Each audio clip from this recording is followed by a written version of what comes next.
Yeah, you're on the Bobby Eaton Show. This is where we tell our stories our way. Hey, this radio station is black owned, black paid for, blackety, blackety, black. And that's what we do right here in the heart of Black Wall Street, Tulsa, Oklahoma. You can dial that number 646-716-5525. And boy, do we get it chopped up here in T-Town. And in the studio, yes, Dr.Umar Johnson. Yes, indeed, Baba. Hey, man, welcome back, man. Thank you for having me. It's been a minute since it's been a minute. And stuff like 3.5 years for me. Yeah, 2016, wasn't it? Yep, February, Black History Month of 16. I remember that so well, man, up in there, man. Hey, it look like you've been in the gym or exercising or doing something, man. I don't know what it is. What it is, man? You know, a couple pounds lost right there. I don't know what it is. Tell me your secret. A Philly cheesesteak. I'm kidding, Baba. I'm kidding. Okay. Yes, sir. Now, you're going to be at the Greenwood Cultural Center today. 4 o'clock. 4 p.m. Culture Center right in the heart of Black Wall Street. Heart of Black Wall Street. And bringing on that word, right? Bringing on that word. All children are free, 17 and under. Don't leave the babies at home. Bring them out. All elders are free. Right. 65 and older. Bring grandmom and grandpop. It's a message for the whole community. Everyone else can get their tickets at the door. We also have some vendors in the building. No, vendors are going to be there. I don't know when I'll be back. It's been 3.5 years, so they need to come on out. We got a school now in Delaware. We got to fix it up, Brother Bobby. Well, let's talk about it. Okay. Let's get into... and let them know, too, Brother Bobby. Tomorrow, Oklahoma City. For 4305 Event Center, Oklahoma City. Same time, 4 o'clock tomorrow. Right. Man, yes, in sir. Oklahoma, huh? I said, let me hit them both because I've only been to OKC once. Okay. And that was 2015. Right. So it's been 4.5 years for OKC. So I said, since I'm going to come through Tulsa, let me go through OKC.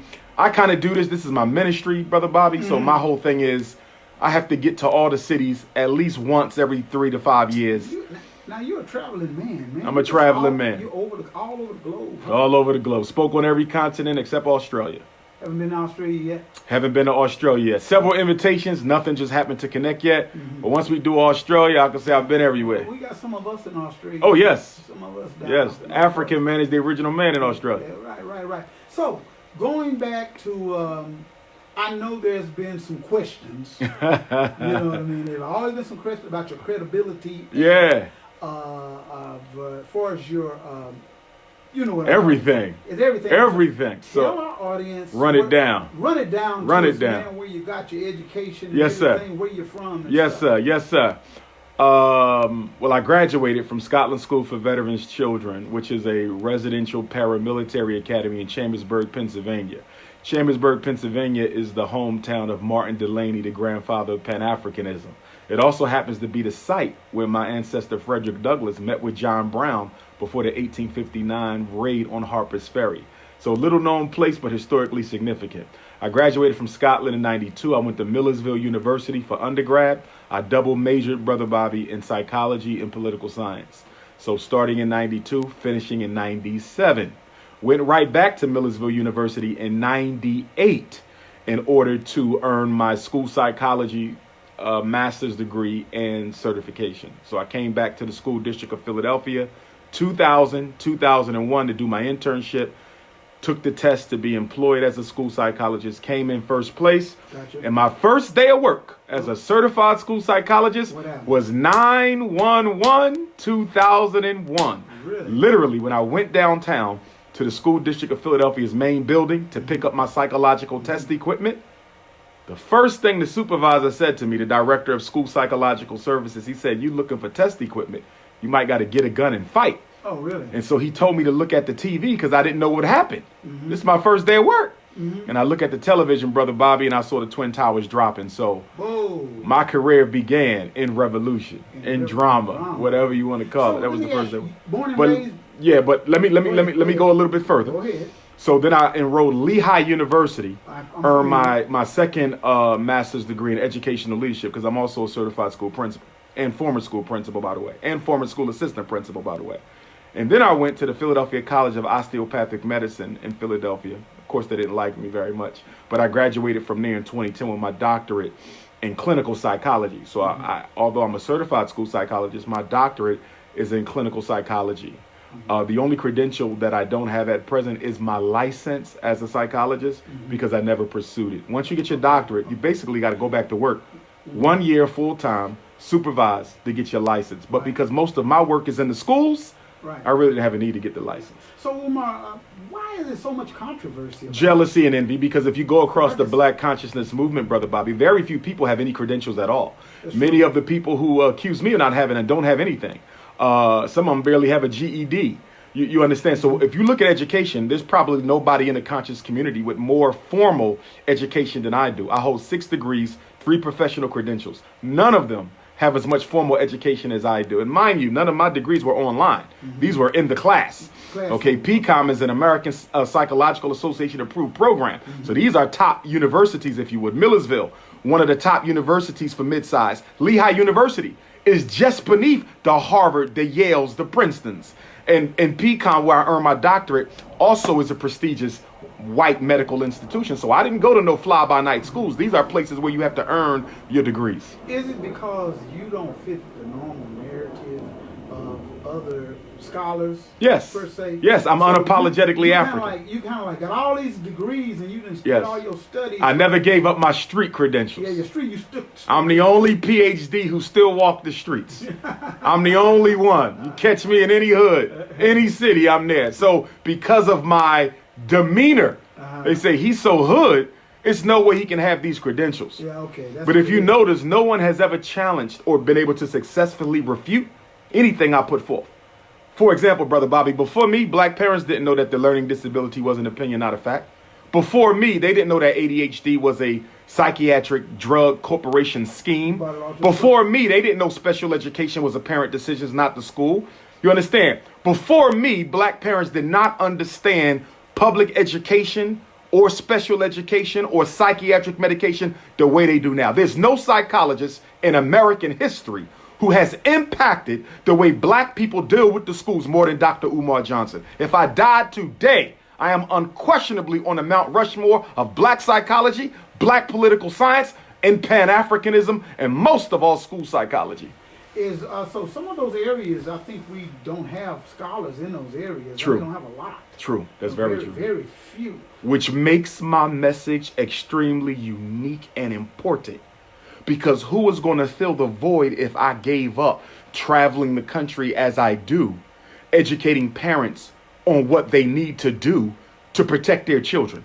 When I give a lecture, Brother Bobby, they're basically getting a first-rate university education on school psychology, educational law, special education due process. Attorneys charge thousands of dollars in consultation fees for the work that I give out at a lecture for $20.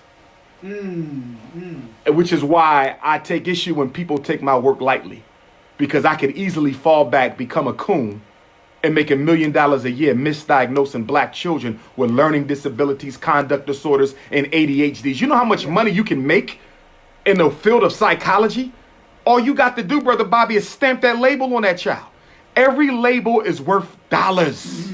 This is a money market. This ain't got nothing to do with mental health. So with our black boys, they suffer.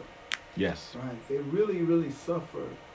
And they get diagnosed. Because I remember my son, you just met him a few minutes ago. He was in school and they were saying, well, he's got attention deficit disorder. How about the teacher can't keep his attention? And it's the teacher who's not certified. That's right. And not a legal or motivated. Or not a professional. Yes. That says stuff like that. So I mean, I didn't put him on that because I Thank God. I'm a little smarter than that. Thank God. I didn't put him on that going there. I told his mother, no, we're not going to do all that. Put him on that medication. You know. Medication to get an education. Why do you need medication, Brother Bobby, to get an education? Medication to get an education. That's crazy, because man. the teacher isn't motivated enough to hold your attention so that you can digest the misinformation that they're giving you in the first place. You see that?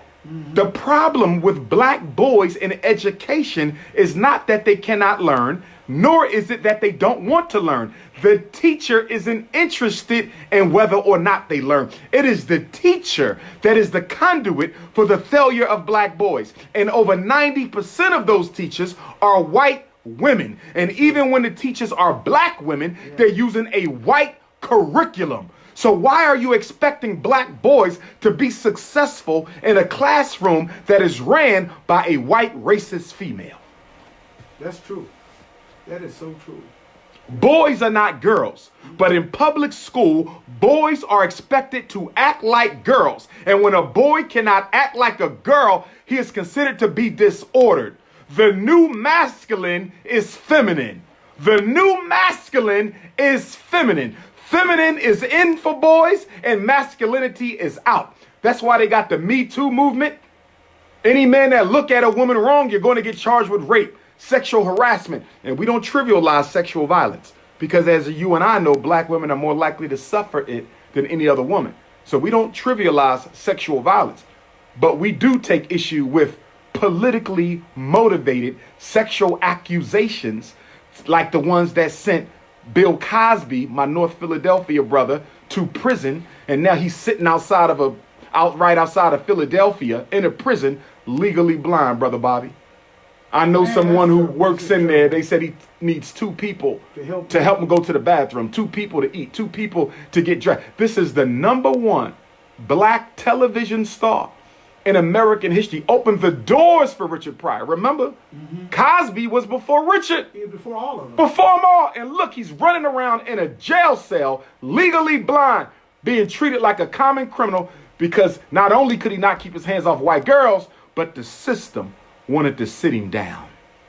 Yeah, because he was getting ready to purchase things. Absolutely. To step up. And I'm going to go a step further. You ready for this bomb? What's that? I'm going to drop another bomb. Tell me. Not only was Bill Cosby incarcerated because he wanted to purchase a major media network. There's a bigger reason than that. The #1 reason they sat Bill Cosby down, Brother Bobby, is because Bill Cosby's home estate right outside of Philadelphia is sitting on oil and sitting on land that the developers consider to be prime property. And they arrested Bill Cosby to bankrupt him. So he would have to sell the house so the developers could get the land and get the oil that they believe is under the land. That's the real reason Bill Cosby in jail. Ain't had nothing to do with no ugly old white girls. It's power. Power concedes nothing without a demand. That girl, that's an ugly old white Ugly old white lady. Right. Shoulders bigger than mine. Look like a linebacker. Look like a linebacker. Boy, my goodness. He from North Philly. We got better taste than that. Now, what is the state of Philly right now, man? Because it's one of the most historical landmark, what they say, America. Yeah, America was born in Philadelphia. Philadelphia. What is the state of the city of black? I'm talking about a black Philadelphia. I ain't talking about white Philadelphia. I'm talking about black Philadelphia. The consciousness is still there. You still have brothers and sisters on the ground moving and shaking, trying to make something happen. But let us be clear. Philadelphia is one of America's oldest free black communities. Philadelphia is the birthplace of the black boule. Okay? The black secret society that answers to the white power structure. So in Philadelphia, you're not likely to get a revolt like you got down in St. Louis. You're not likely to get a revolt like you got down in Baltimore, Maryland, because in Philadelphia, the black power structure, the Coon Illuminati, controls the behavior of the black working class and underclass to such an extent, Brother Bobby, that to really get something done in Philadelphia, you have to be anointed or appointed by the black bourgeoisies in place. Take me for example, right? Mm-hmm. I'm the #1 black certified school psychologist in history. Mm-hmm. I was never be where I was now if I waited for Philadelphia to take me there. But didn't Jesus say in the Bible that a prophet will not be popular in his own home? Well, is without honor except in his own home. Yeah, right. Think about it. I already know. Honorable Elijah Muhammad had to leave his home. Malcolm had to leave his home. Dr. King had to leave his home. Marcus Garvey had to leave his home. Nearly every major black leader we have produced in this country had to leave the town of their birth in order to build for the people. I am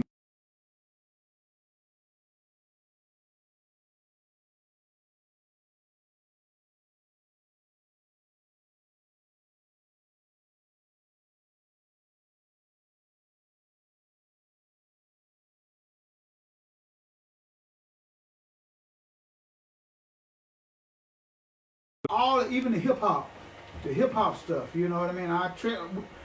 we combed Atlanta, and it was so different that when you can step into a black bookstore, you know what I mean? Shrine of the Black Madonna bookstore. Bookstores. Also the other one in Greenbrier Mall. Greenbrier Mall. You know, you got all of this stuff going on in blackety black people doing things together. Now, but beneath that, well, I call you got the Center for Disease Control. Now, see, that's a whole nother. The Atlanta child murders, which we just found out recently, that the Ku Klux Klan of Georgia was involved in the Atlanta child murder. So that brother that was in jail, he was blamed for deaths he did not commit. And the government knew that it was the Ku Klux Klan that took out several of those babies in Atlanta, but they kept it a secret and allowed the brother to be charged because they didn't want to create a race war. So they let that brother became the sacrificial lamb, Brother Bobby. Well, that's the system. That's the system. But I'm going to tell you this. I believe Atlanta, Georgia is a federal case study. I believe that the Center for Blacks. You say it's an investigation? It is a research experiment.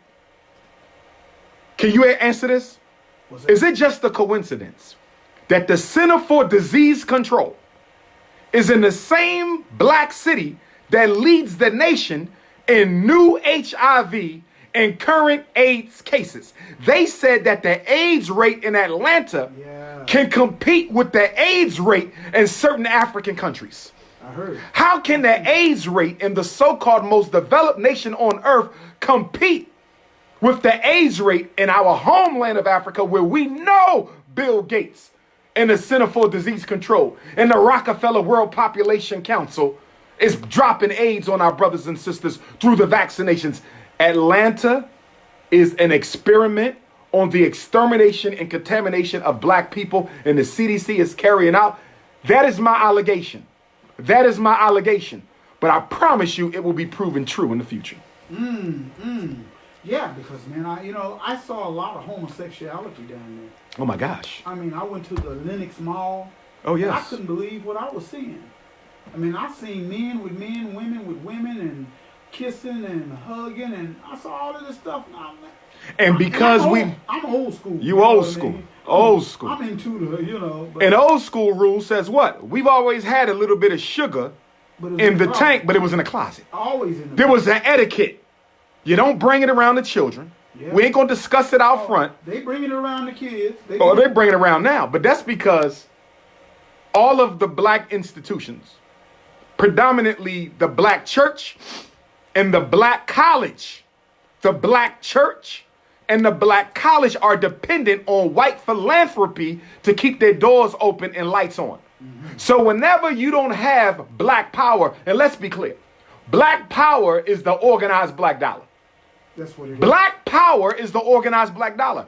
The black church and the black university is so dependent on white handouts and grants from the government that they were afraid that if they did not co-sign the homosexual extermination agenda against black males, that they would lose their money.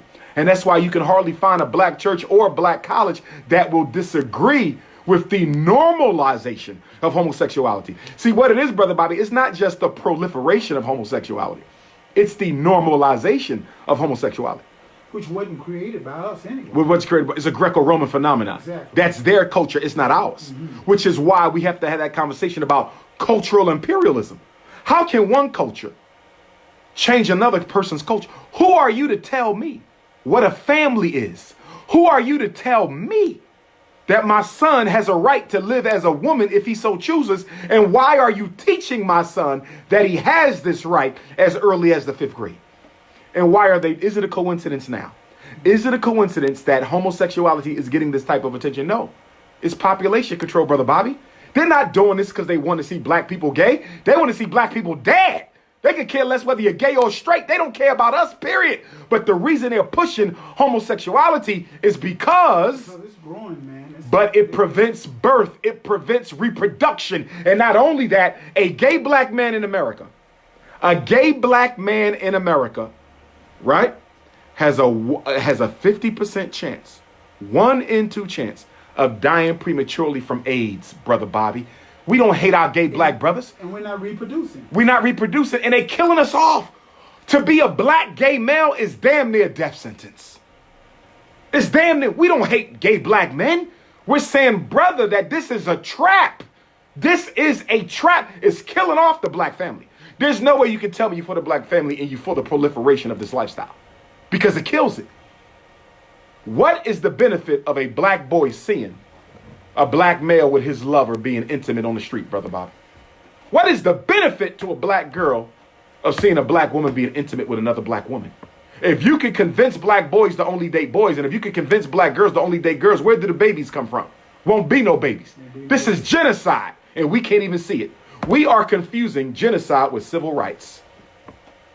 American Psychiatric Association considered homosexuality a mental illness all the way up to 1973. Why did they change it? Because they was going to use the homosexual movement to co-opt the black movement in the aftermath of Dr. King's assassination.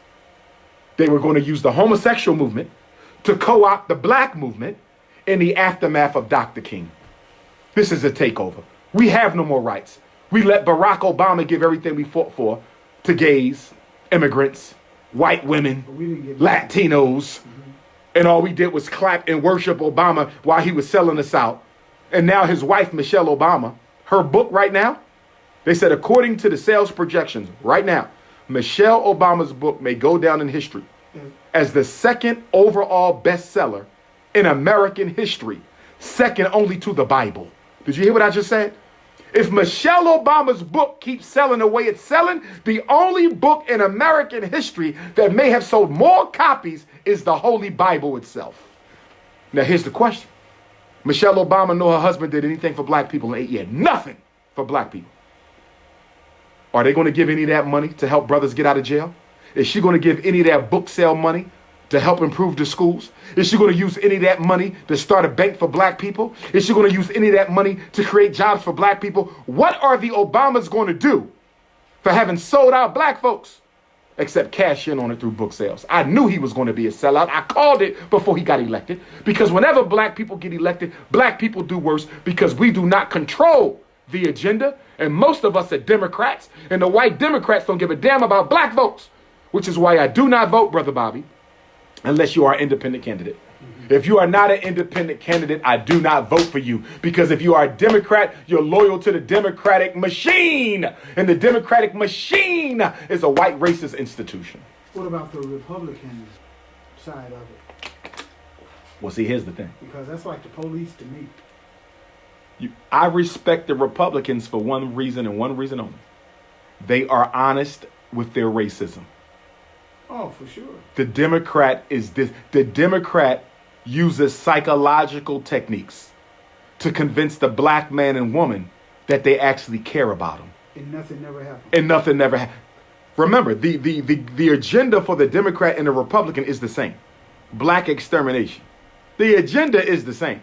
It's the technique and the tactic. It's the strategy to achieve it. The Democrats like to play mind games. Republicans like to tell the truth. Mm-hmm. So what can we do as a people, man, to get this information out here? Because I know that education is power, man. Once you know something and you discover something and you say, oh, man, because I know a lot of times, man, we're bogged down by religion in our churches, man. You know, and religion ain't a problem in and of itself. In and of itself, religion is neutral. Malcolm X was a Muslim. The Honorable Marcus Garvey was a Christian. Mm-hmm. Most of my Pan-Africanist forefathers were preachers of the church. Bishop Henry McNeil Turner, Alexander Crummell. These were men of the church. The problem is that the black church has reinvented itself, Brother Bobby. And the black church is no longer an institution that agitates for black people. The black church no longer agitates for black people. It accommodates. Yes, it's accommodating. It builds a relationship with the white power structure. It no longer fights. Show me a church in Tulsa. Medium to low. I'm not talking about the corner store church. Okay. I'm talking about a legitimate medium to low. Show me a church with at least 1,000 members, right? 1,000. That is at the front lines of fighting for black folks in the 5 key areas where we suffer today. What are the 5 major issues affecting black people?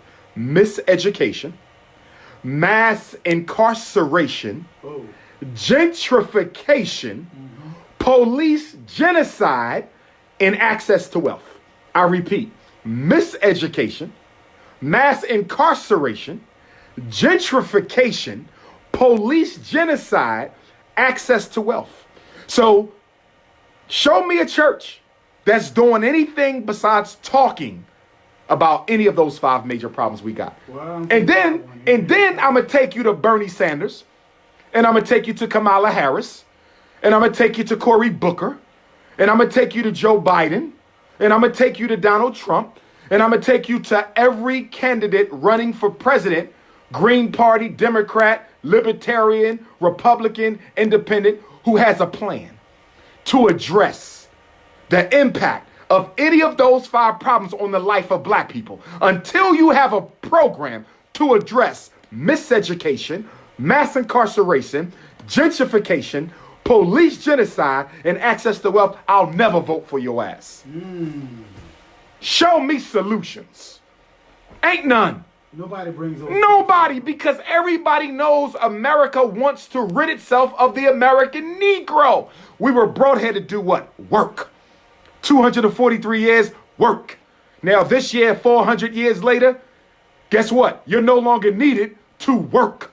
So what do you do with the people who you don't need but cannot deport? Brother Bobby, are you aware that black people are the only people in America? We are the only non-whites in this country who cannot be deported. You can deport Chinese. You can deport anybody else because they have a homeland.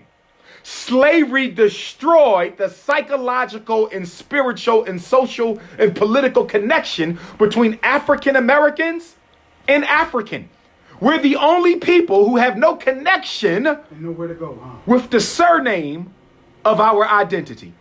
So they can't put us on a boat and send us home. So how do you get rid of a people you can't send away, Brother Bobby? You got to kill them from within. Fratricide, infanticide, genocide. Why is it that Africans and so-called African Americans are so divided, man? Well, I mean, it's like division right there. okay. Big time. Firstly, it's not everyone. No, it ain't everybody, but I'm saying Right. there is a certain. But there's a here's what I say. Disconnect right there, as far as An African, export and import. yes, And us having a country to go back over to. And, yes. You know. Well, Ghana just had the year of return, and we just came back.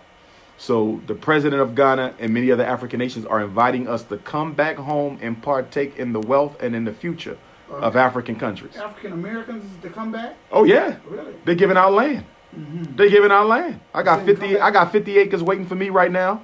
Okay. That we gonna be building Black Wall Street, West Africa. Did you hear that? I heard Black Wall Street, West Africa. I'm gonna talk about it at today's lecture. Yeah. Black Wall Street, West Africa, brother. I want to build the Frederick Douglass Marcus Garvey Academy. We have it in Delaware, the 2 buildings. But then I want to build one in Africa so we can have an exchange program and let our African brothers on the continent come and experience Delaware, and let our African American brothers in Delaware go and experience Ghana, brother. It's hands across the Atlantic. Okay, now you got the building now, right? Yes, sir. 4 buildings. 4 buildings. 2 They schools. stay in Delaware. Wilmington, Delaware, 20 minutes from the Philadelphia International Airport. Let's talk about that. But now we need the money to restore the buildings, Brother Bobby. Gotta have We need $1 million to restore 4 buildings, $500,000 to restore 2 buildings. But if we can just raise $250,000, that will allow us to restore the Honorable Marcus Garvey building, which is the smaller of the 2.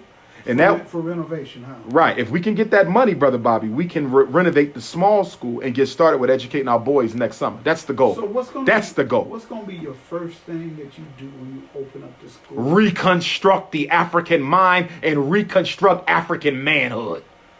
You're going to have to make the black boy love and be willing to die for his manhood. Once upon a time, the black man would rather die than live with a disgraced manhood. So we got to make him unapologetic all over again. We got to take what has been taken away and put it back. In other words, we got to baptize the black boy back into black consciousness. We got to baptize the black boy back into black consciousness. First day of school, Brother Bobby, I'm going to tell him from the gate, if there's anything on your pocket, anything on your body, anything on your person, anything on your desk that doesn't say FDMG on it, throw it in the trash because you don't need it. You don't need it. If it don't say FDMG, you don't need it. We got to tear down the Europeanized African and repair that ancient and great African.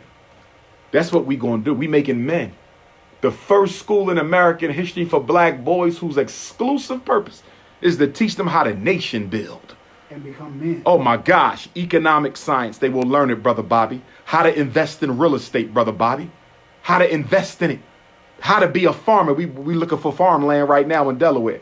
So soon when they start school, first week of school, you digging in the ground. Agriculture. Agriculture. There is no culture without agriculture, because if you ain't got agriculture, you can't sustain life, or there'd be any other kind of culture.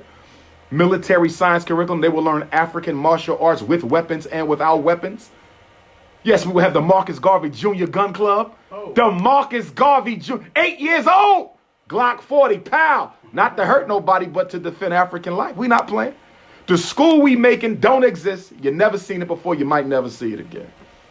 So what's the target opening date for your school? No date until that school fixed up. Until it's renovated. Now, if somebody walked in here today, maybe somebody gonna walk into BlackWallStreet this afternoon with a $250,000 check. Now, if somebody give me a $250,000 check today, school will start August the 21st of 2020. I can tell you that right now. But until I get that $250,000 check for that small school, that's what I need, brother. That's what I need. How many students will be able to attend the school? That's the beautiful part, brother. We got 4 buildings. Let's talk about the Honorable Marcus Garvey building. 10 classrooms. 10 classrooms. That's just a small building. And a small gym. And then right next to it is another building. And then across the street is the Honorable Frederick Douglass building. 16 classrooms. What's the square footage? I got to double check. You got to double check? My modern state-of-the-art gymnasium. We got 2 gyms, 2 schools. We can accommodate easily 500. Easily on a campus. Not only that, Brother Bobby, when school is not in session, the Frederick Douglass Marcus Garvey Academy doubles as the Black community's central Black power organizing headquarters. Every conference can be held at the school. Every convention can be held at the school. Every lecture can be held at the school. Every seminar can be held at the school. NAACP, you having an annual conference? Come hold it at our campus. We can do everything y'all need there. Why y'all giving all that money to Hilton? Why y'all giving all that money to Hyatt? Why y'all giving all that money to Best Western? The Kappas, Qs, Sigmas, Iotas, Alphas, Zetas, AKAs, Deltas, Sigma Gamma Rho. Y'all want to have a national conference? Why don't y'all come have your conference on the campus of the Frederick Douglass and Marcus Garvey Academy? Why y'all want to give all that money to Hilton and to Sheridan? Come give it to us and reinvest back into us. Well, that's we talking BlackWallStreet, Wilmington. That's across the board. Yes, sir. Investment period. Yes, sir. With us being able to rebuild Black Wall Street mindset more so than anything. Well, let's talk about that. It's the mindset. It's the mind. Until you change the mind, you change nothing else. It's the mindset. Somebody just asked the question where I'm at. I'm speaking today, 4 o'clock, Tulsa, Oklahoma. I am here. Make sure y'all come on out. Greenwood Cultural Center, 4 o'clock today. Saturday, November 2nd. I'm going to hit the mic at about 4 o'clock. All children are free 17 and under. All elders are free 65 and older. Everyone else, get your tickets at the door, $25. We got vendors in the building tomorrow. Oklahoma City, same thing. Doors at 2, lecture at 5. 4305 Event Center, Oklahoma City. Go to DrUmarJohnson.com for your tickets. If you want to donate, send your check or money order payable to FDMG Academy, P.O. Box 9634, Wilmington, Delaware. I repeat, FDMG Academy, P.O. Box 9634, Wilmington, Delaware, 19809. The revolution begins now. Great. Well, look here, Dr. Umar, we're going to take a break. Yes, sir. I got to pay the bills. Pay the bills, Bobby. They say pay the bills, Elder. You got to pay the bills. Pay the bills. And we're going to come back. Hey, you guys, we're listening to Dr. Umar Johnson here on the Bobby Eaton Show, where we tell our stories our way. And you can dial that number 646-716-5525. And don't forget to... Yeah, well, anyway. If you would like to invest in Tulsa's African American community, the Black Wall Street Chamber of Commerce is a great place to start. The chamber was good, man. We rocking and rolling? We rocking and rolling, all man. right, all People right. listening too. Take a few calls if you want when we come back. Okay. We going up to 4, by the way. Let's see. You gonna go all the way up to 4? All the way up to 4. Okay, cause Give them a few. Get the stragglers to get in there. Yeah, right. Because what? We only 5 minutes away? 5 minutes away. Yeah, we go to 4. Take it to 4. You be there.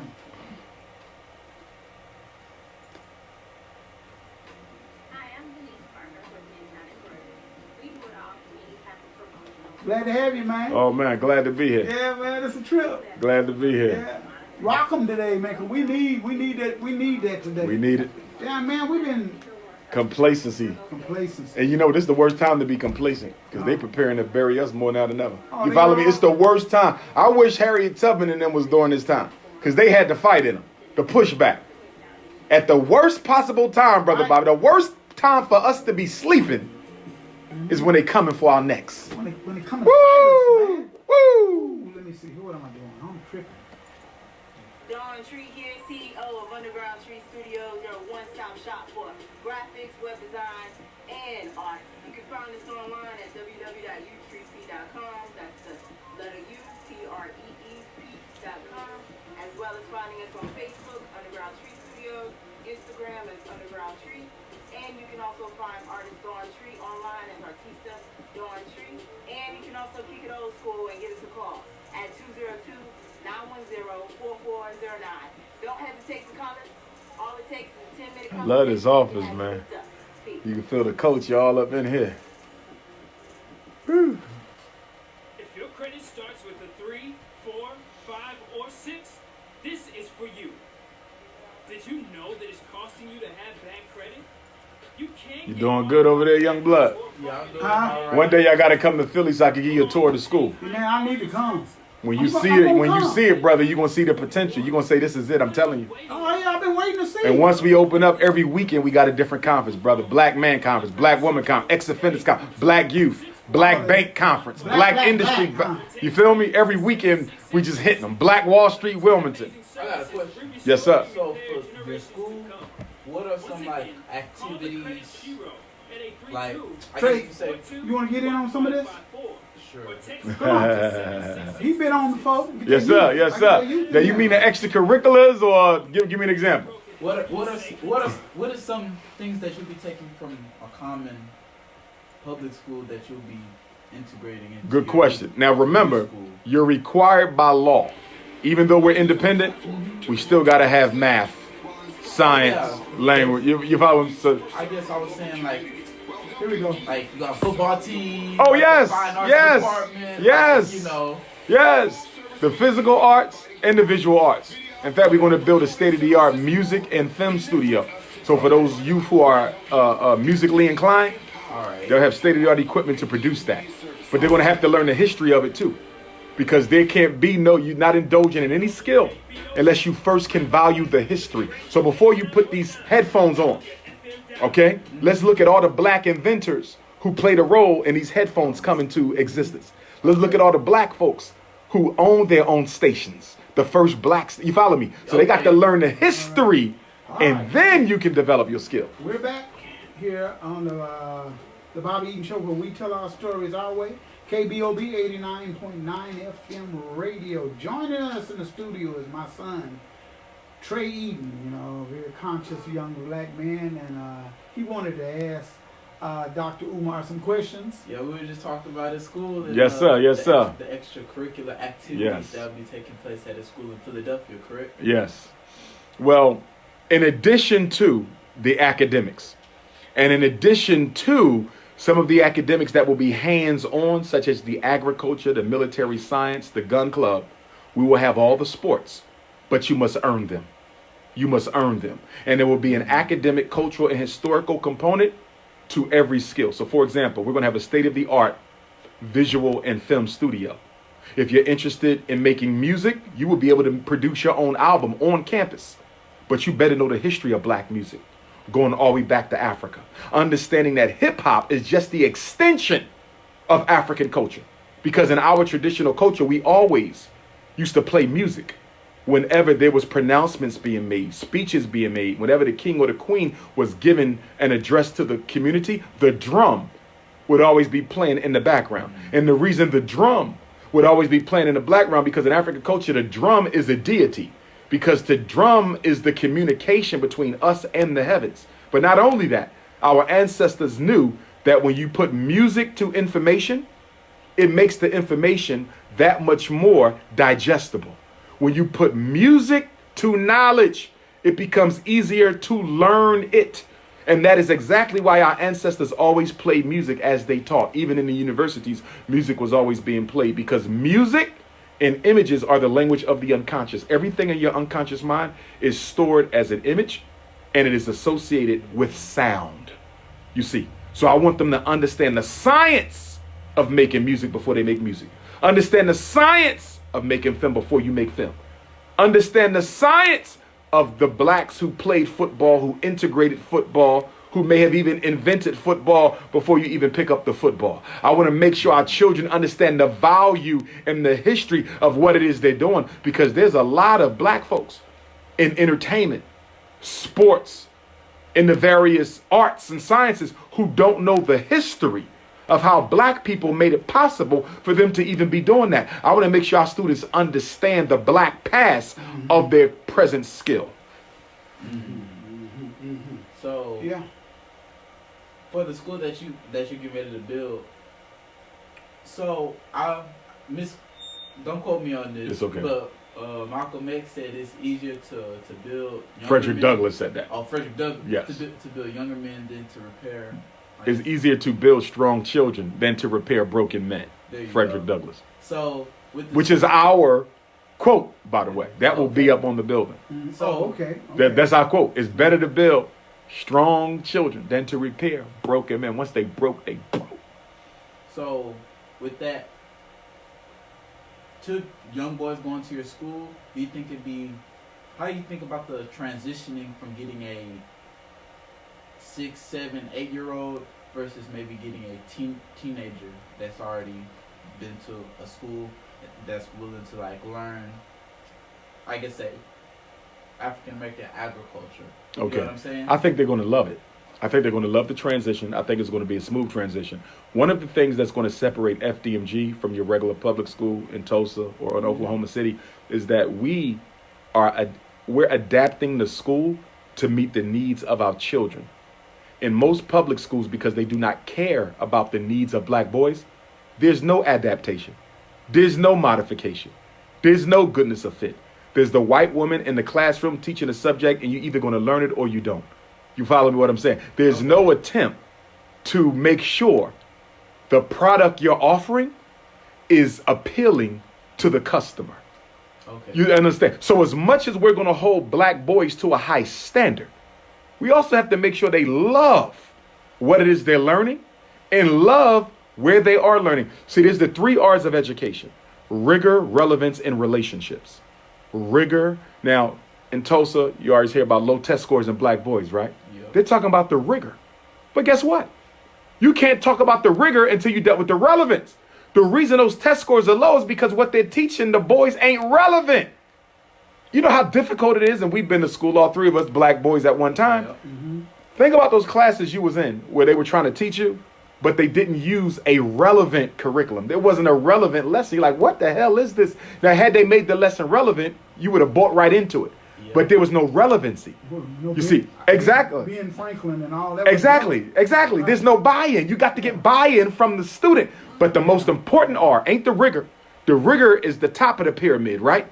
Yep. Holding them to a high standard. The middle of the pyramid is relevance. Make sure your lesson planning is effective. And then the foundation of the pyramid is what? Relationships.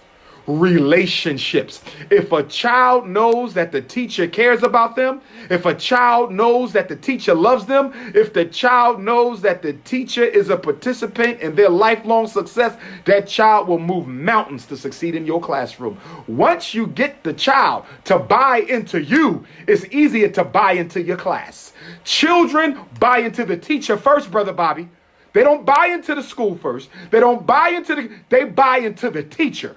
Once the student buys into the teacher, teaching is easy. Because the word educate, coming from the Latin educare, it doesn't mean to give. It means to release. In other words, the job of the teacher is not to give information. The job of the teacher is to light the fire of learning that already exists in the heart of every black boy. And once you light that fire, Brother Bobby, they will start learning on their own without you having to be their guide. It's like in martial arts. In martial arts, there's a point in your training where the master is no longer necessary. your own soul takes over and guides your higher development. Study any of the great martial artists, Bruce Lee, but those in our own culture. Yep. There was a point where you no longer needed the master. Your soul began to teach you. Through intuition, divine communication between you and the universe, you was able to continue. That's what education is supposed to be about. Education is supposed to be about taking that child to a certain point. Then they say, wait a minute, Dr. Umar, respectfully, I can do the rest of this on my own. Half of all education is experience. You want the child to experience the greatness of self-education, and then they never stop. The greatest minds that the world has ever seen were all self-educated. Every last one. You know why? Because teaching tends to control the imagination. And when you control the imagination, you stifle intelligence. Because intelligence is the scientific application of imagination to solve everyday problems. Once you take the imagination from the child, you took intelligence from the child. American public school is only producing robots, no innovators. Show me 5 black male innovators in Tulsa in school. Show me 5 black female innovators in Chicago public school. Show me 5 black child innovators in Philadelphia or Houston or LA. There's no innovators because they're producing robots. We don't need no more robots just parrot what white folks believe and what white people think of what. No, we need somebody to look at this and say, you know what? We've been teaching science wrong for 100 years. We've been teaching math wrong for 100 years. We've been teaching military science wrong for 100 years. Not to worship the lesson, but to critically evaluate and analyze the lesson and produce a better one. That's what we're doing at FDMG. We're going to liberate the mind of the African as a pretext to global African liberation. They won't want to go home. They won't want to go home. When the bell rings at the end of the day, they're going to say, tell my mom to come back at 7 o'clock. I'm still working. Still working.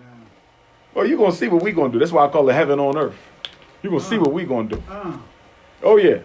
And once a week, we're going to have a family dinner, Brother Bobby. All the boys are going to sit down and run the whole school. Family dinner, because this ain't just a school, it's a family. Oh, watch what we do to the game. When we show up at them Sixers game and them Eagles games and that FDMG RBG suited and booted, they gonna say, there they go! There they go! So qualification for teachers, I know that's gonna be a challenge. It's going to be tough. I'm going to have to screen my teachers well.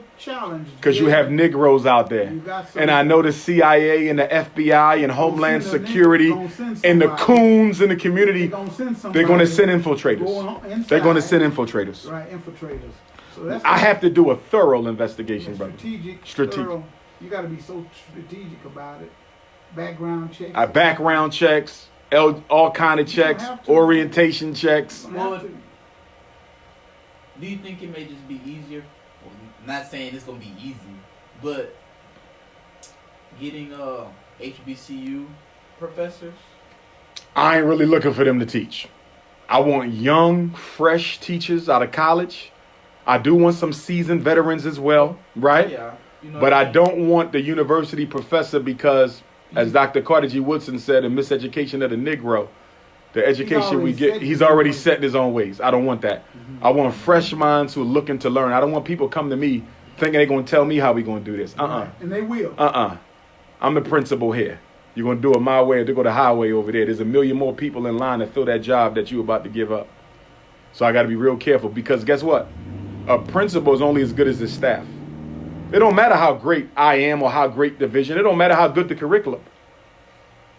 The school will only be as good as my weakest teacher, you see.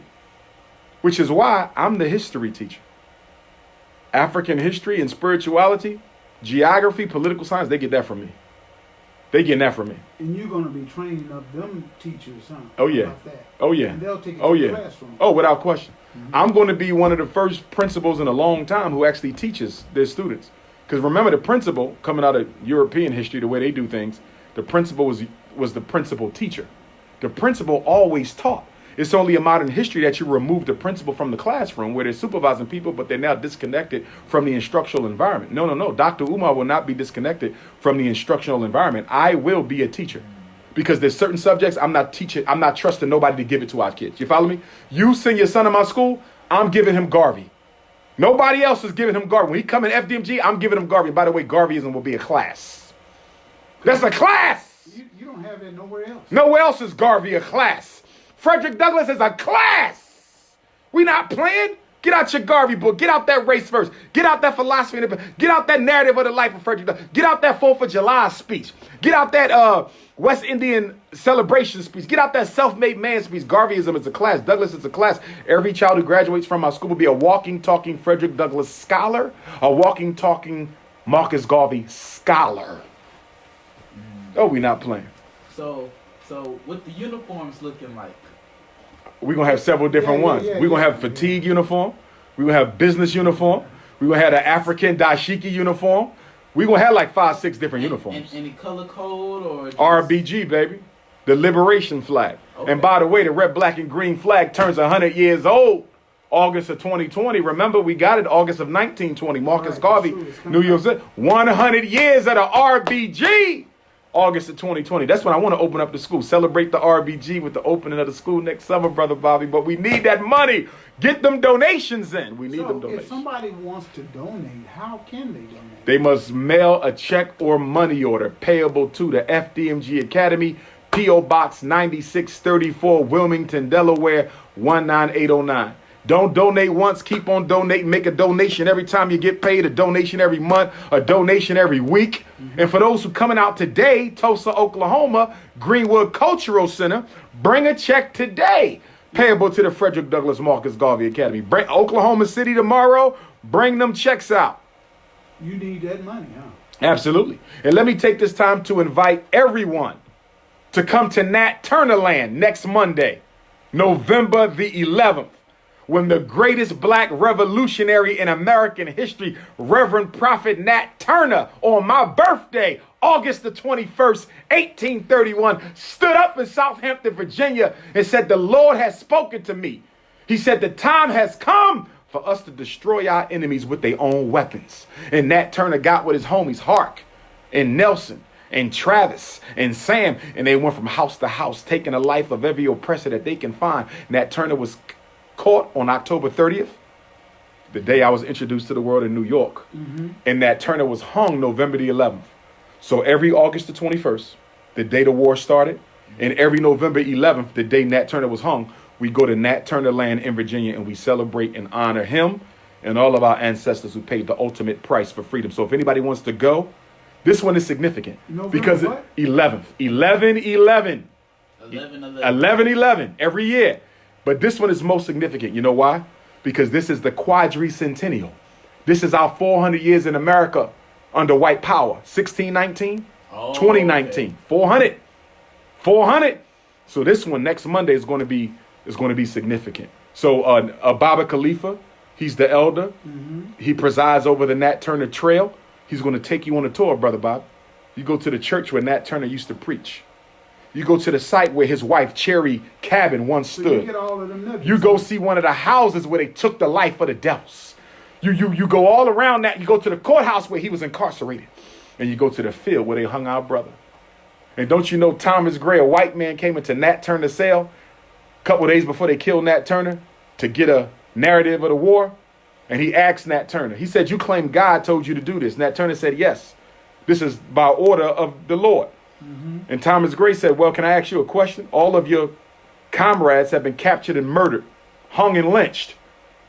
He said, "If God ordered you to do this and you have failed, because you will soon be lynched, doesn't that mean your Lord has failed you?" And I'm paraphrasing. Guess what Nat Turner said? He looked up at that devil, stone cold African, Brother Bobby, and he said, "No. Because even Jesus Christ had to be crucified." Look at that. Even in the prison, he didn't give up. He said even Jesus had to be crucified. And then he already knew. Because Nat Turner was a black Christ. Dr. King was a black Christ. Fred Hampton, a black Christ. Patrice Lumumba, a black Christ. Robert Sobukwe, a black Christ. Steve Biko, Chris Hani, a black Christ. Thomas Sankara, Amilcar Cabral, a black Christ. And they said when they took Nat Turner across the street, they asked him, "Do you have any last words that you'd like to offer to these white folks?" Nat Turner looked at the man carrying it out. He said, "Nope, I'm ready." They put the thing around his neck. Nat Turner showed no fear. He didn't shake. He didn't cry. When his body went up in the air, they say he didn't even shake for want of oxygen. He died peacefully. And the white folks were so shocked to run into a black man who wasn't scared of white folks that when his lifeless body was put down, they took out their knives and they cut Nat Turner body up. White folks took a piece home. Penis, ear, testicle, Took a piece flesh. of Nat Turner, huh? Yes, and then they sent his head, I think, to Harvard to get studied to see what it was about this Negro that made him think he had to overthrow white supremacy. Nat Turner was trying to overthrow white supremacy. You ever see the movie 300? Long time ago. You saw it though, right? The white gladiators. Well, guess who the real 300 was? Nat Turner. Except he didn't have 300. He only had about 30. And he was going up against the whole nation. The 300 is Nat Turner. He the real 300. The real Leonidas. Prophet Nat Turner. 11/11/19. Yeah. Nat Turner Library.com. That's how you get more information. I want to see everybody there. 11/11 NatTurnerLibrary.com. Boy, oh boy, Nat Turner was, you know. And he was before Frederick Douglass. Frederick Douglass was only 13. Harriet Tubman was only like 11 years old. He before all them, before any of the great ones. Nat Turner stood up and said, I'm not waiting for no Barack Obama to get free. I'm not waiting for no civil rights bill to get free. He said, I'm going to get free or die trying. And he had some soldiers that were with him too. Oh, yes. Some diehards. Oh, they went down with him. Went down with him. And one of the soldiers told the devil, after you kill me, I'm coming back to get you again, so you're going to have to bury me twice. Twice. They wasn't playing. We need them guts back. We lost them guts. Ooh. You have to bury me twice because I'm coming back to get you again. And then you got Negroes running around talking about, I don't want to see no Harriet Tubman movement, because you know the Harriet Tubman movie came out. It's out right I now. haven't seen it. I'm gonna go see it. Yeah, me too. And I'm going to analyze it, because Harriet Tubman. A thorough investigation. Oh, a thorough one, because they better have represent. I'm very serious about Harriet Tubman and what she did. She's my number one shero. Okay. I can understand. You ready for this? Within the Frederick Douglass Marcus Garvey Academy, right? Mm-hmm. There will be a secret society based on academic, revolutionary, and military mastery. Only my best students who achieve will get into this secret African society. And guess what it will be called? The Nat Turner Harriet Tubman Brigade. You got to earn that. The Nat Turner and Harriet Tubman Brigade will be the highest level of achievement you can reach in the Frederick Douglass Marcus Garvey Academy. But my point I wanted to make, people saying they don't want to see another movie about slavery, right? Yeah, you hear blacks say that all the time. But they need to see these movies. First of all, it's disrespectful to say that about somebody like Harriet Tubman. Do you know there's no woman on earth who ever did what she did? She is alone on that throne. Do you realize there's nobody like a Nat Turner at any race, any time, any period in history? You don't ever say nothing like that about these unequal. Exactly. But here's the irony. They don't want to see Nat Turner.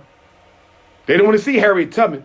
But they had no problem watching Black Panther over and over and over. So I don't want to see the greatest black male revolutionary movie.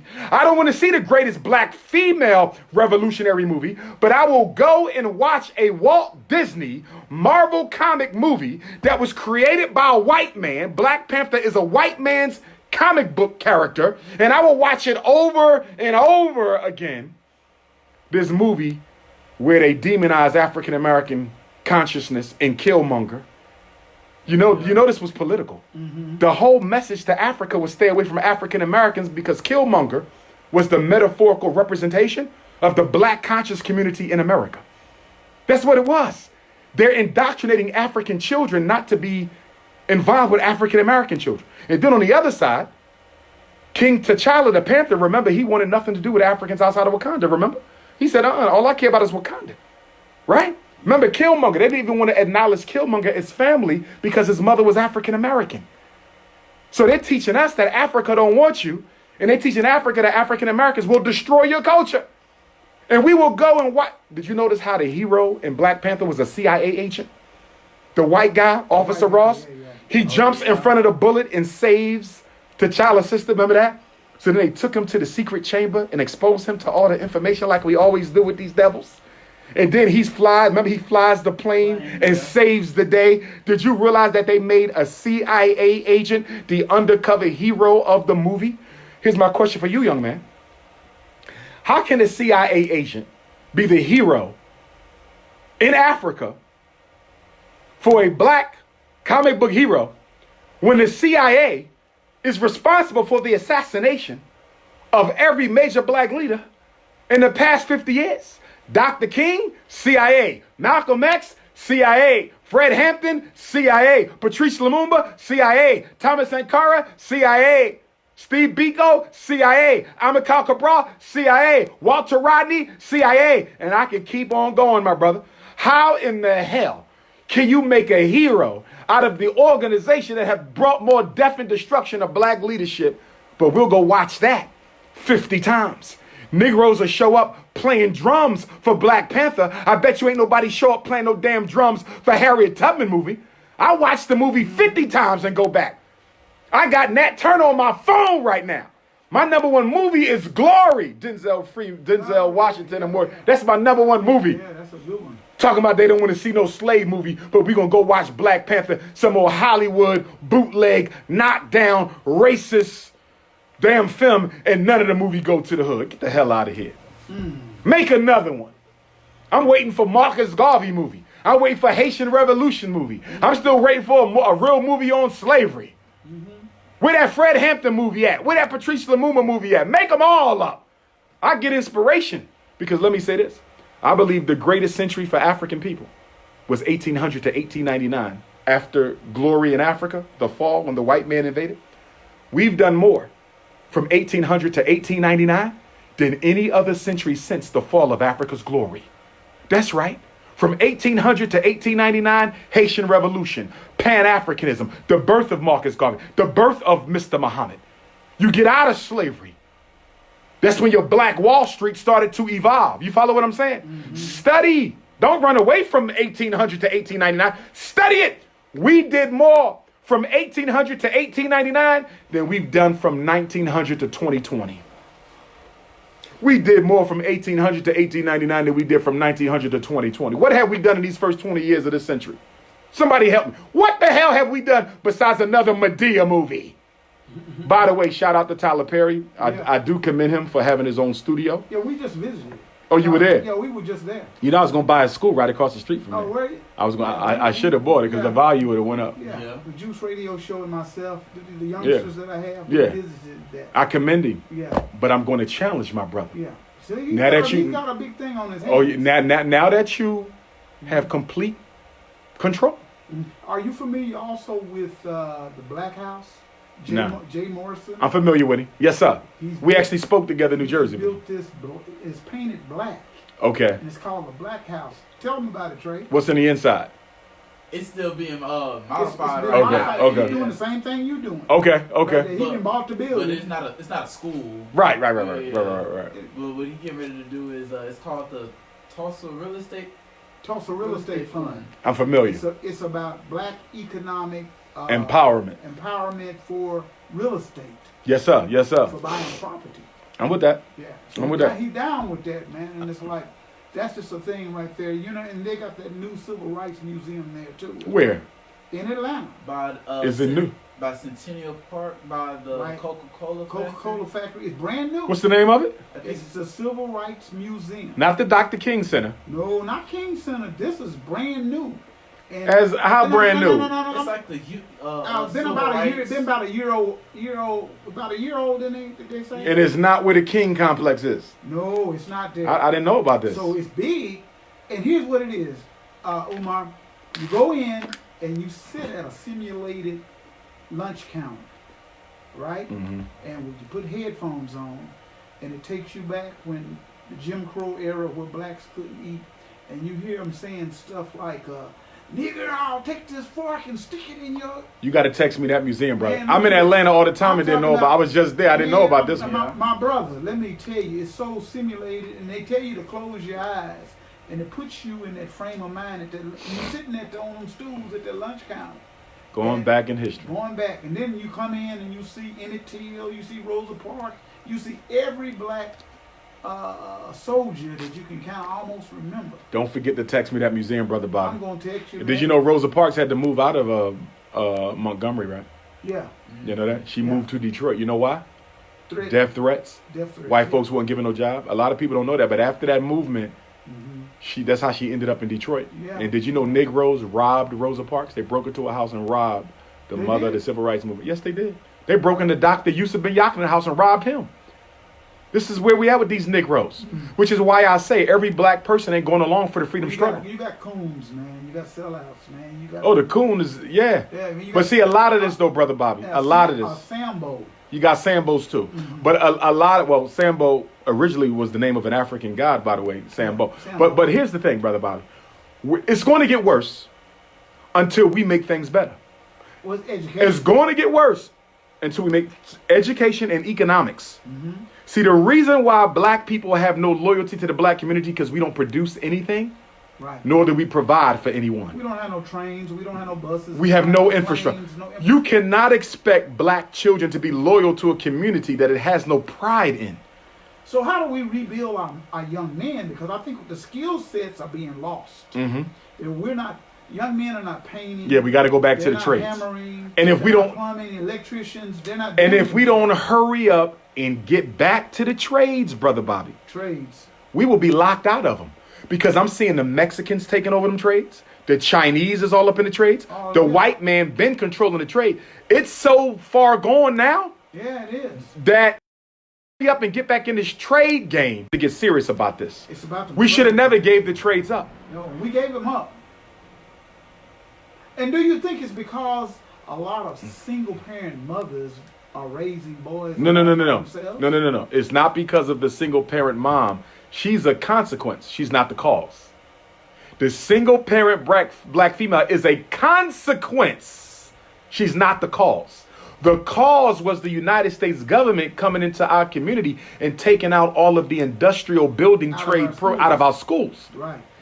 Up until 1970, most black families had a mother and a father. Right.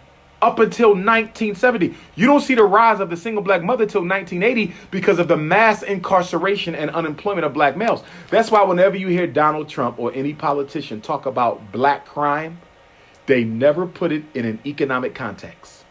You have to put black crime in an economic context because crime is a function of economic opportunity. Let me say it again. Crime is a function of economic opportunity. Let me say it one more time. Crime is a function of economic opportunity. But they never talk about making jobs. They only talk about prison. Because they don't want to improve black men. They want to eliminate black men. Only the black man can save black men. We will get no help from the government. And you know, we're only about, what they say, about 7% of the United States black men. And 68% of us are incarcerated. 68% of the incarcerated population are black men. Yeah. Black men. You know. And our incarceration rate for black people in general, man, woman, or child, is at least twice our population in that state. So let me give you an example. Pennsylvania, I think we're about 10% black, right? The state of Pennsylvania? Right. We're 50% of the prisoners. Oklahoma, whatever your percentage is. We're the highest incarcerated females in the country. In the country. Because you know, Louisiana, up until last year, the state of Louisiana for 20 years straight, Louisiana led the country in black mass incarceration. Now somebody just overtook Louisiana. I forget who it was. But for 20 years, Louisiana had the highest black incarceration rate. I can believe it. They just lost it for the first time. I can believe it. But you can clearly see that there is a search and destroy mission against black folks. See, the government ain't slick.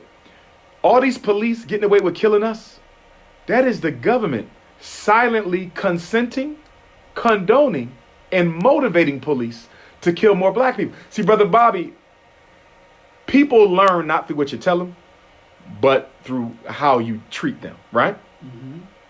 The United States government has never condemned or criticized police for killing black folks. They have rarely punished police for killing black folks. In the world of psychology, we call that operant conditioning. We say that every time somebody commits a behavior, there's a consequence. If you don't give a consequence, you just did what? Strengthen a behavior. Police who don't get in trouble for killing black are being rewarded by the government. The government is creating police genocide by not punishing it. Which is why I hope Barack Hussein Obama for the murders of so many brothers and sisters while he was president, because he never condemned it. Barack Obama, who was chief law enforcement officer, never condemned the killing of blacks by white police. Donald Trump has done it either. But since Barack Obama was our hero, I would expect him to at least say something about it, and he never did. They want to address those kind of issues, man. You know, it's up to us to address those issues at hand. You know, we got a lot of work to do. Yes. We as in black people got a lot of work to do. Yes, we do. And that's why, you know, we have platforms like that. I think we just need more media and more conscious media. Conscious media. Because we have a lot of media. It's foolish. But it's foolishness. I am so disappointed in black media, brother Bob. I see them focusing too much on entertainment, athletics, and bullshit, nonsense, rumor, gossip, slander. Right. First black newspaper, Freedom's Journal, 1830, 1831, New York, founded by Pan-Africanist John Brown Russwurm from Jamaica. The purpose of the black media is to educate and to advocate, Brother Bobby. To educate and to advocate. But I go on YouTube and I see 1,000,001 shows talking about who slept with who cheated on who got beef with who. YouTube should be a tool of empowerment. We should be empowering each other with YouTube. But go on these channels. All you see is what? Slander. Or you know, my show is about, we talk about sports or we talk about rap. But we are at war. How can you spend a whole show talking about sports or music? Your people are being targeted for genocide, and all you can talk about is rap or music or sports, which is why I got to give a little bit of respect to the Breakfast Club. A lot of respect, because even though they have a hip-hop platform, and I'll be on the Breakfast Club Tuesday morning for my 4th time, at least I'll be back on it part 4. Oh, yeah. This Tuesday, the Breakfast Club. Shout out without question. On the Breakfast Club. Without question. They won't admit it, but my Breakfast Club interviews, I believe, are the most watched interviews they've ever had. Yeah. Period. Because people will snatch it off the Breakfast Club website, put it on their website. So when you look on the Breakfast Club and say Umar had 2 million views, nah, I had way more than that. Yeah. But they not getting the credit because other people are snatching it and putting it on their platform. But shout out to Charlemagne, DJ Envy, and Angela Yee. Yeah. But y'all be back on the Breakfast Club too. I'm going to try to visit them next year. I'm going to try to take them kids up there. Take them on up. And the next time you bring the youth up, you let me know so I can link with y'all and give y'all Black Philadelphia tour. You know what I mean? That's what we're going to do. We'll do that. Why is there crack in the Liberty Bell? Because it's gossip and garbage and hypocrisy. But yeah, man. Again, today, Dr. Umar Johnson, Tulsa, Oklahoma, Black Wall Street, first visit since 2016, Greenwood Cultural Center. I'm on my way over there right now. Time to get on the mic. Time to do what we do. Anybody need to get in contact with me, DrUmarJohnson.com. Don't forget, you have until Nat Turner Day, 11/11, to purchase your unapologetically African clothing on my website. The 10% discount password is Nat, N-A-T. Put in Nat on DrUmarJohnson.com and get your Nat Turner gear on my website.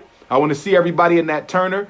Instagram and Twitter at Dr. Umar Johnson. Facebook, Dr. Umar Ifatunde. Phone number 8444-Dr. Umar, 8444-Dr. Invitations to speak. You can text me directly, 215-989-9858. 215-989-9858. If there is no struggle, there is no progress. Power can seize nothing without a demand, Brother Bobby. It never did, and it never will. Well, Dr. Umar, man, I want to thank you so much, man, taking the time out your busy schedule, coming over here to Eden Media Services, you know what I mean? About time you got inside. Yes, sir. We've been doing remotes. Yes. I'm glad we got inside. We will continue to have you. Because, you know, we got that connection. Yes, sir. You know, that brotherhood. And I want to thank you, man. Y'all come out to the Greenwood Cultural Center, Tulsa, Oklahoma. All children free. You know, just come all elders free. And elders over, what, 65 and up? 65 and up free, 17 and under free. Everybody else, get them at the door. Come on. I got a couple copies of my book, Psychoacademicholocaust, The Special Education and ADHD Wars against black boys. Got a couple there. Y'all can come grab them. Then OKC tomorrow. Looking forward to it as well. Yeah. 4305 Event Center. So we getting ready to head over to the Cultural Center. Yes, sir. So y'all come on out, okay? Hey, you've been listening to us here on KBOB, Black on Black Radio, 89.9 FM, and also www.blogtalkradio.com/FUNK. So tune in. These shows are recorded, so if you missed the show and tell a friend, you can go back in the archives. Just Google the Bobby Eaton Show. We're here every Monday, Wednesday, Friday, 6 p.m. Central Standard Time. Juice Radio Show. Young people from various high schools are here every Thursday night. It's the Juice Radio Show, 6 p.m. All right, until the next time, we want you to take care, hey, and stay black. And that's just what we want you to do. That was a good, fastest 90 minutes ever, huh? Yeah, fast is good, man. One love, one love. That's all right. I'll replay Greenwood that. Cultural Center, Nat Turner Land, 1111. Go to Nat Turner Library and get your tickets. Also, Pontiac, Michigan, December the 21st. Jamaica, Queens, December the 15th. Orlando, Florida, December the 27th. DrUmarJohnson.com. Orlando, December the 27th. Pompano Beach, Riviera Beach, Miami, West Palm, Kwanzaa, Florida, to Jackson, Mississippi, New Year's Day. Jackson, Mississippi, New Year's Day. One love.